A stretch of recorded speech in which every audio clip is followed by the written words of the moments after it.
আছো তোমরা সবাই? আশা করছি ভালো আছো, আমিও খুব ভালো আছি। আর আজকে আমি একজনকে দেখতে চলেছি, শুধু আমি না, আমার ফ্যামিলিও দেখতে চলেছে, বাবা মার সাথে আমি দেখতে চলেছি। কেউ হতে পারে, আমি দেখতে চলেছি আজকে মমতা বন্দ্যোপাধ্যায়কে। আমাদের বাড়ির কিছুটা একটু দূরে আসতে চলেছে, তো আমরা খুব এক্সাইটেড দেখার জন্য। আর যেহেতু আমরা টিভিতে এখানে ওখানে দেখেছি, সামনে থেকে কখনো দেখিনি, তো তাই খুব এক্সাইটেড। চলো, আমি এখনো রেডি হইনি, দেখতেই পাচ্ছ তোমরা সবাই, তো রেডি হয়ে তোমাদেরকে দেখাচ্ছি। তারপর ফাইনালি আমি রেডি হয়ে যাই, তো চলো এবারে যাওয়া যাক। তারপর আমরা টোটোতে করে সবাই মিলে হইচই করতে করতে যাচ্ছিলাম, আর যেহেতু আমরা একটু কাছাকাছি যাচ্ছি তাই টোটোতেই যাচ্ছিলাম। আর ফাইনালি আমরা এখানে পৌঁছানোর পর অনেক গাড়ি দেখতেই পাচ্ছ তোমরা। তারপর আমরা ভেতরে ঢোকার পর দেখতে পেলাম কত ভিড় ছিল ওখানে। 1 ঘন্টা ধরে অপেক্ষা করার পর আমাদের অবস্থা খুবই খারাপ হয়ে গেছিলো গরমে। তারপর ফাইনালি আমরা ওনাকে দেখতে পেলাম।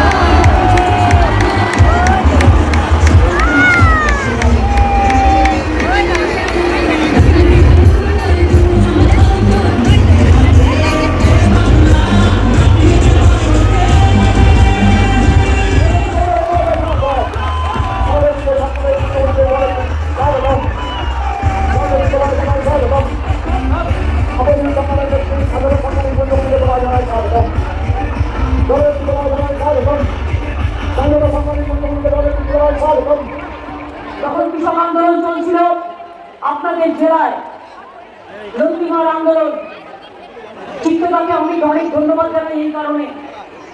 সেই সময় কোলাঘাটে এসে যখন আমাদের আটকে দেওয়া হলো, 14 জনকে গুলি মারার পর, তারপর আমরা একদম অনুষ্ঠানের শেষ পর্যায়ে, এই গানটা হলেই উনি চলে যাবেন।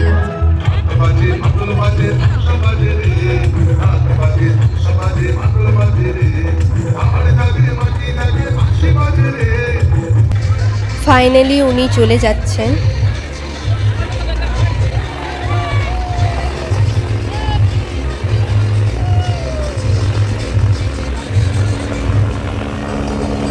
তারপর এভাবেই আমরা সবাই মিলে ওনাকে বাই বাই করে ব্যাক করে আমরা চলে আসি।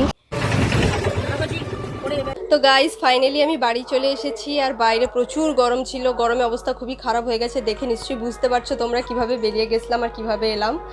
তো ব্লগটা কেমন লাগলো অবশ্যই জানিও, আর চ্যানেলে নতুন থাকলে সাবস্ক্রাইব করে নেবে, ব্লগটা ভালো লাগলে লাইক করে নেবে। দেখা হচ্ছে নেক্সট ব্লগে, ততক্ষণ টাটা, বাই বাই।